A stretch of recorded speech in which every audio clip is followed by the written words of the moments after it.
Hey folks, welcome to Anime Vice's video Unscripted over Ping Pong Club, the DVD.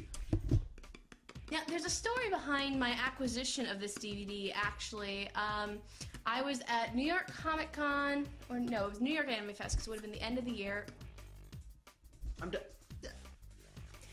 would have been the end of the year at the New York Anime Fest, and Central Park Media had their panel before they went bankrupt. And at the end of their panel, they gave everybody in the room a big old bag and said, "Go to our booth. We're giving all of it away."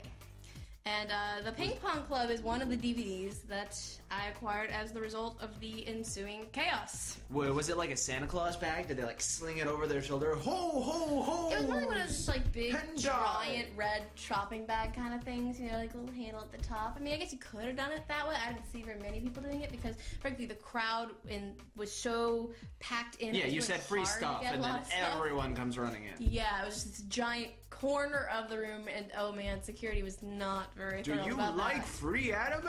I've got a bag full of it. I acquired a bunch of stuff, not a ton, but quite a few things. I got Phoenix, and I got some manga, and I got Ping Pong Club. Ping Pong Club. And I picked up Ping Pong Club actually intentionally because at that point I had not yet done the 3-minute expert on dancing anime, but I had done another article that profiled a few dancing anime, and so I had used the Ping Pong Club opening, which you may remember from 3-minute expert. What, if I may ask, is Ping Pong Club? Ping Pong Club is this kind of raunchy comedy about a bunch of guys in high school who start a ping pong club, or are actually members of the already established ping pong club. They don't play a lot of ping pong, and you get the sense that only a couple of them are actually any good at it because they're always really just fighting for the existence and prosperity of their club. Mm-hmm. I was surprised by the amount of comical male nudity in this. Yes, lots of dong. Not blue dong, but dong. No, not blue dong. No blue dong. Blue dong would have made it better and more dramatic. This was just cartoon dong. In fact, at the very beginning, they're playing ping pong for one of the few times in the entire first 2 episodes.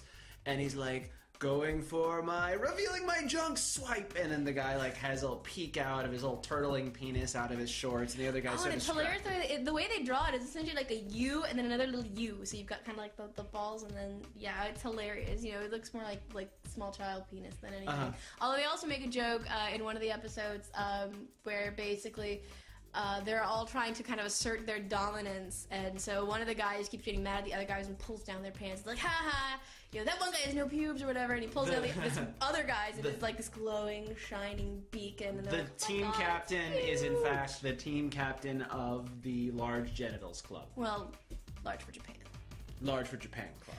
But man, there were a lot of other interesting facets to this disc. Now, I don't know if you noticed when I held it up before, at the top it says Anime Test Drive. Do you want to explain what Anime Test Drive is? This I thought was a really cool concept that I heard about 7 years too late. The whole concept of the Anime Test Drive is that Central Park Media was trying to promote a bunch of their box sets.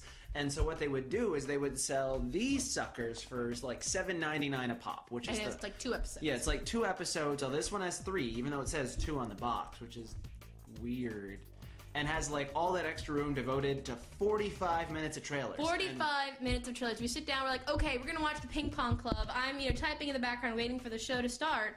About 10 minutes in, I'm like, is this show gonna start? No, still in the trailers. 20 minutes further on. Okay, it's been a half an hour. Surely there's a show on this disc. I learned about as much about ping pong watching those trailers as I did watching the anime, though. That's fair. It was kind of a nostalgia trip for some of them. Like Project Echo was on there. Oh, Project Echo. Obviously, they had the TV and the movie. Which brings you back once again to that point we always forget in that blissful reminiscence that shitty generic anime has. Are you calling Utena shitty and generic? No. I got you. I got you. No, I did not. That is... Anyway, we always forget. We're like, man, I can think of those 3 great shows from that decade. Man, they don't put out shows like that. There was never anything terrible that came out from that time frame. And I watched 45 minutes of trailers for works that I have never heard of or will ever hear of. Ever again. What else was on there even? I'm trying to remember now. There were I want to say, was Maze on there? No, Maze was not. I remember thinking about Maze for something else. But it was actually kind of fun also because a lot of them had little blurbs from other anime sites, you know, with quotes and things like that about how great the shows were, and half of them no longer exist. Yeah, actually it's real fun playing the Google game. You're going through this like, boy, is AnimeAge.net still around? Man, they gave this one a stellar review. Oh.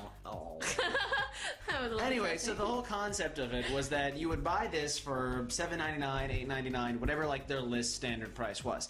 And if you bought the box set and sent, I guess, both of the box stubs in, whatever the case is, they would send you $10 back. It was a test drive. You buy the DVD, you check out the series, and then you decide to put down the $50, $60 to get the full box set. If they were that cheap back then, they were probably a little more expensive. The ones that they advertised in their commercial were like $49.99 for Ping Pong Club, like $59.99 for... That's about standard these days for and then 12 like or 13 80. episode release. Actually, I'm kind of impressed. I wonder how long ago it actually was that they did this. I wonder when this DVD was printed. 2003. This actual one was done in 2003. Oh, that is 7 years ago. Terrifying. Terrifying. Scary. Which I just thought was such a cool concept of this way to get people, I mean... I remember back then, you know, shrugging off releases of FLCL because to get a 2 DVD disc, they wanted me to pay $25. Mm-hmm. Here, you've got a $10 disc that has 2 episodes in it or whatever. Yeah, but they're not as good as Footy Goody. Oh, no, not in any way, shape, and form. But it has that idea that it's kind of like this thing. It's like $10 worth of entertainment with the chance of getting that money back, actually making money because this is $8 and then $10. Well, except that you buy the rest of it, so you actually still end up spending more money. Believe me, they planned it so that they would still get a profit. But they make more, like you actually. I know what you mean. But you know, these days what we have instead, of course, are like episodes online. Instead of buying a disc for $7.99 to try something out, you're supposed to watch 2 episodes of it on Funimation's video channel or the new Viz Anime or whatever, and then you go out and you buy the DVD copy. Most any DVD that I've bought recently, I've seen stuff on, I've been able to watch trailers, they've had an episode streaming on YouTube, Crunchyroll, whatever the case is. And of course, a bajillion fan subs. It would probably be pretty hard to find a Ping Pong Club fan sub these days. I'd be really interested to see what major features of the year 2010 were not around in 2003. Obviously, Crunchyroll wasn't around at that point. You know, probably not, even in their more illicit form. When was Anime News Network? ANN had their 10-year anniversary last year, okay, so they've been around for sure. Anime on DVD. Anime on DVD was one of the ones that was quoted in the trailers with their reviews. Yeah, I don't know. It's interesting stuff. It's a shame that this really obviously did not pan out for Central Park Media. Although by 2003, you know, that's when people were starting to really be able to get fan subs really, really easily. Damn you, fan subbers! You've done it again! Well, on the other hand, if somebody was going to release, you know, rips of the Ping Pong Club, I don't think they'd be taking sales from anyone these days. I don't think they're taking sales from anyone back in 2003. This show was... Okay, Cromartie High School. I'm going to say this is just an inferior version of Cromartie High. I've never watched Cromartie High. I can't. High school kind of thing. I know they want to be these bunch of badass dudes, and they're always competing. Well, but these guys are actually also middle school. They talk about being 8th graders, which I assume is not a literal translation because I don't think any school in Japan has 8th years. You know, these are still very early pubescent dudes.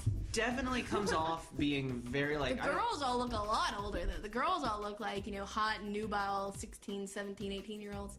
Oh man, there is this one episode that's really great where they want to try and shoot some nudie video of one of their teachers. Yeah, and they have it this works. short little dude, and if you've seen Bamboo Blade, you know the short little dude character? They have a character that looks exactly like that, but it's, you know, this horrendous, awful pervert. And by awful, I mean kind of awesome. But, so he stuffs himself in her bag. And unfortunately for him, she winds up taking her bag with her to another friend's house where they get incredibly drunk, and she proceeds to actually strip for him for the video to create this blackmail evidence. Not even blackmail. Like the whole idea is they want to get their club back from the evil girls club coach. And so to do that, they're creating a nudie video that they are going to bribe the other guy with. And she goes along with it. She's like, okay. I'm drunk. That sounds great. So she does it. She actually strips for him, and it gets pretty raunchy for about half a second. And then she brings out this carrot. And at first I was like, oh, she's going to use that carrot on herself. Said so nonchalantly by... Cool. What? You know, I have this like shocked look. I'm going, oh God, what's she pulling out this? What? This is supposed to be a comedy. You're so innocent. But then she does not use the carrot on herself. She uses it on our young male friend. She's shocked that they sodomized the young boy with the carrot more than having this raunchy pornographic scene. They're like, of course that. Okay. Well, no, you never actually see them using it on the screen. Come on. But the implication is pretty amusing. I'll definitely give. I would say that the last episode on that disc was a lot more amusing than. The third episode definitely made up for how terrible the first and the second one were. So there you go. If you happen to have this disc in your collection and haven't watched it yet, go watch episode 3. If you don't have this disc in your collection yet, and you see it for any price more than about $1... Needs more ping pong. No, it doesn't. Needs more ping pong. No, it doesn't. Needs more ping pong.